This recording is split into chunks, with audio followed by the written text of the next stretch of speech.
Good morning, Philadelphia Eagles fans, and good morning, NFL fans, to week 4 of the 2017 football season, where this week our Eagles come off a huge victory against the New York Football Giants and travel out to Los Angeles to play the Los Angeles Chargers. Yes, that still sounds really weird, especially since I used to be stationed in San Diego and go right down to Qualcomm from my house in North Park. So, wow, what a game.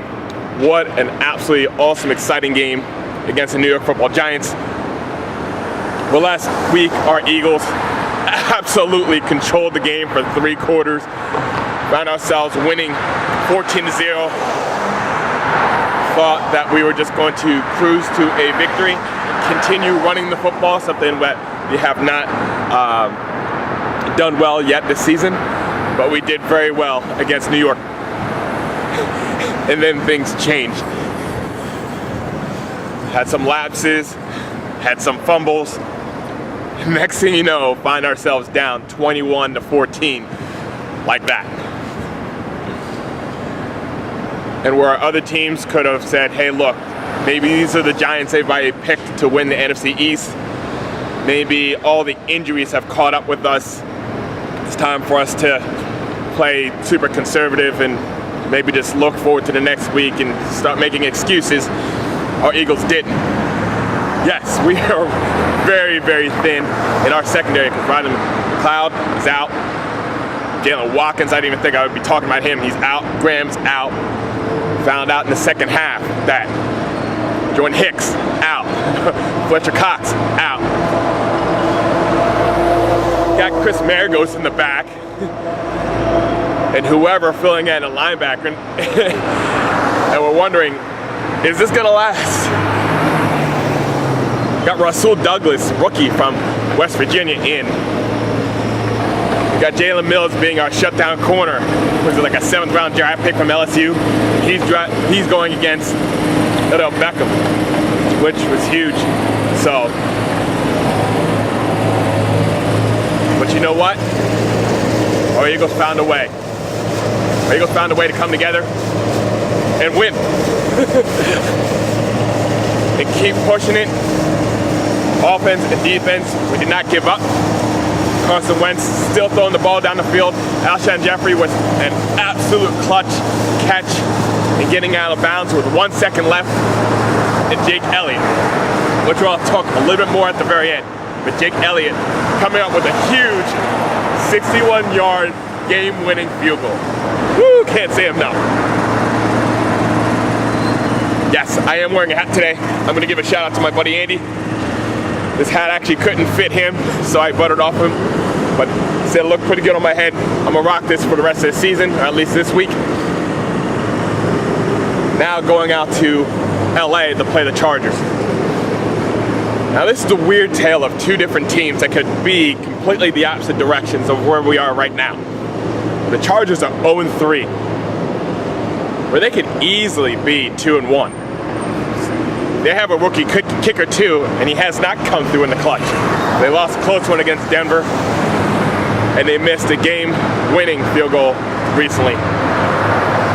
Tough breaks, but this is the NFL season, and this is kind of where we were last year, where it seemed like we always found a way to lose. Whoop, whoop. Yeah. Gaining fans here on North Broad Street at 6 o'clock in the morning.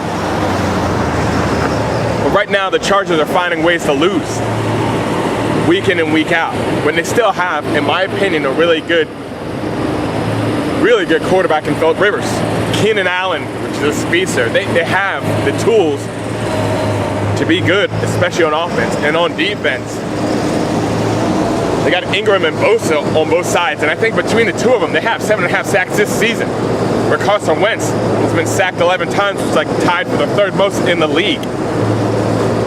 So they're no joke defensive ends against going Lane Johnson and Jason Peters. And I have to mention, Jason Peters hasn't been finishing games.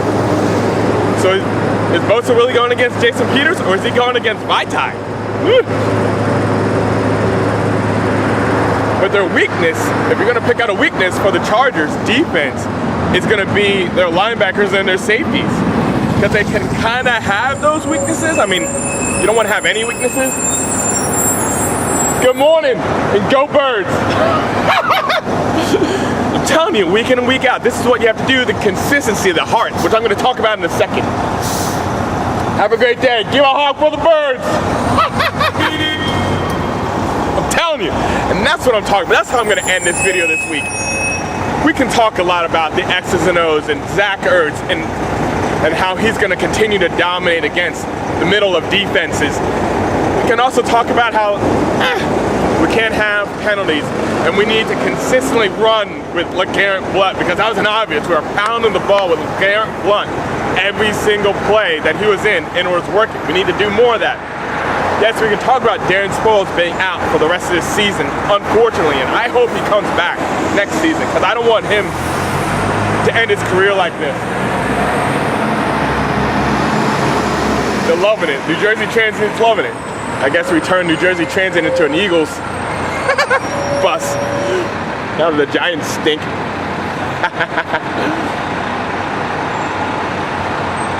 We can talk about Nelson Aguilar. Where has he been since week 1? Alshon Jeffrey and Troy Smith. They've been getting some targets, but they're supposed to be matchup problems, and we need to see more of that. It's kind of rough against potentially 2 Pro Bowl corners with the Chargers. They have a good balance there. But I'd like to talk about heart, especially with this team and especially what's going on nowadays. I'm not going to hawk on all that mess. Big shout out to Josh Dickens. Thanks for always your support, and Philly 500. Thank you for your support as well. I enjoyed reading your comments. But I'm also going to highlight a little bit Desert Eagle 90. Shout out to you as well, because I watched your video for when you were at the game against the Giants, and I loved it. This, of course, there's some things even my kids pointed out. Yo, bro, don't use the Lord's name in vain. But other than that, and no cursing, I get it, all that stuff, but look at the heart that was there. Yeah, it was improbable, but we were there. And the look on his face, it's like the look all of us had on our face. I know I ran out to my front lawn and was yelling and screaming, and my neighbors thought I was crazy, and they came outside and realized why I was yelling and screaming, and then they joined in. This team, this city, us as fans, we have heart.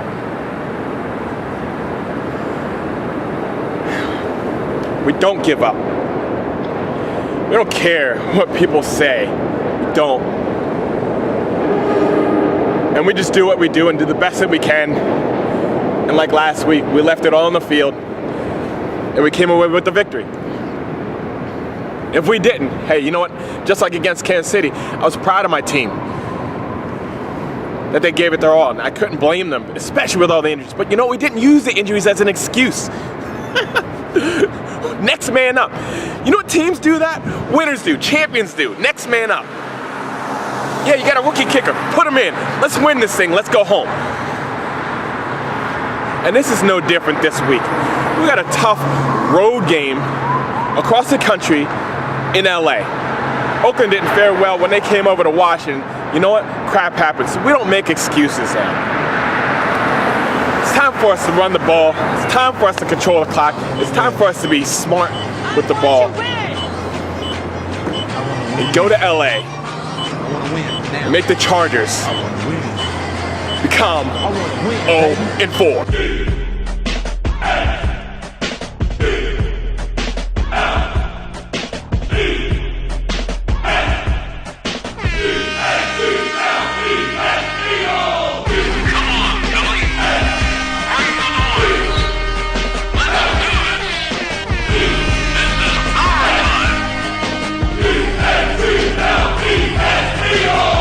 So this week, let's keep things rolling. We're playing smart football, strong football, and heart football, Philadelphia football, and continue to use our Philadelphia Eagles as something that brings this city together instead of tearing us apart.